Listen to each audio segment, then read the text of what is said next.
18 এবং 19 জুলাই 2 দিন এই দুর্বৃত্তকারীরা হামলা করে।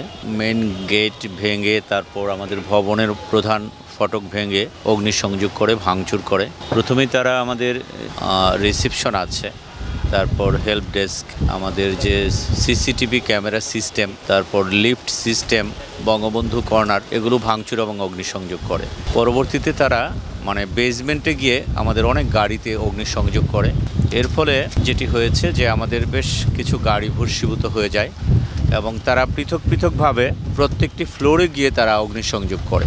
তো আমাদের অনেক মূল্যবান সামগ্রী যেমন কম্পিউটার, ল্যাপটপ, মনিটর, তারপর টেলিভিশন, এগুলো তারা প্রিন্টার, ফটোকপি মেশিন, এগুলো লুট করে নিয়ে যায়। অগ্নিসংযোগের কারণে যে ভয়াবহ ক্ষতিটি হয়েছে, আমাদের টোটাল সার্ভার সিস্টেমটা শাটডাউন হয়ে গেছে। আমাদের টোটাল ইলেকট্রিসিটি সিস্টেমটা ক্ষতিগ্রস্ত হয়েছে আগুনে পুড়ে। তারপর আমাদের fire hydrant system, water management system, আমাদের central AC system, lift system, এই সব কিছু ক্ষতিগ্রস্ত হয়ে যায়। আমরা ক্ষয়ক্ষতি নিরূপণের জন্য কাজ করছি।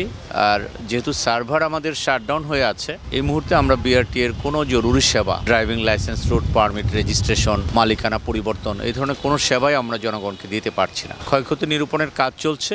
আমরা সার্ভার পরীক্ষামূলকভাবে আমরা চালুর জন্য কাজ করছি। পুরোপুরি সেবা চালু হতে আমরা কতদিন লাগবে, জনগণকে কবে নাগাদ আমরা আবার নতুন করে আগের মতো সেবা দিতে পারবো, এটি কিন্তু এই মুহূর্তে বলা যাচ্ছে না। এটি আসলে ক্ষতি করা, সরকারি সম্পদের ক্ষতি করার জন্য এটি করা হয়েছে।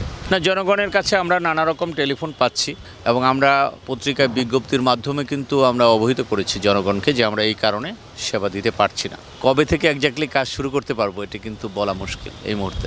আমরা সাময়িকভাবে যেটি করেছি, আমরা আমাদের পুলিশ বিভাগের সর্বোচ্চ পর্যায় থেকে শুরু করে মাঠ পর্যায়ের পুলিশ সুপার সবাইকে আমরা অবহিত করেছি যে এই সময়ে যাদের নাকি মেয়াদ উত্তীর্ণ হয়ে গেছে, এই বিষয়টি জরুরি পরিস্থিতির বিবেচনায় তাদের প্রয়োজনীয় সহযোগিতা প্রদানের জন্য।